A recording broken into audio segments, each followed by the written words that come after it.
అదిరా ముళ్ళోని గంటలు కాడట్ల మెడలోన చెంటకమ్ము ముద్దముందైరా నాగలి పూజన పెట్టుకుంటుంటే దోస్తులు చేసినట్టేరా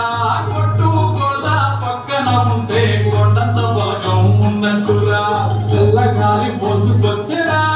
సేను శిలగల ముచ్చట్టు దారి పొడుగు సెంట్ల కొమ్మరా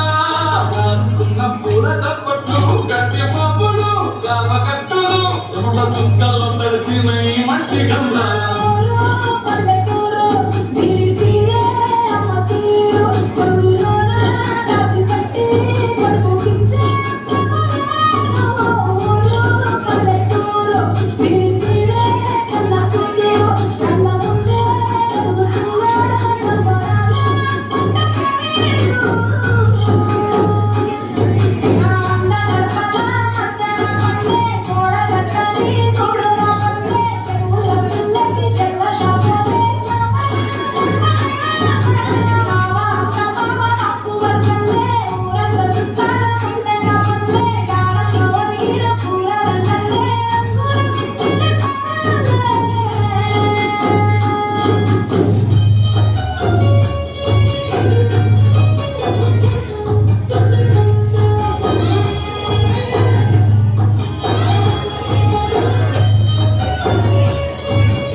అప్ప కోడళ్ళ కొట్ల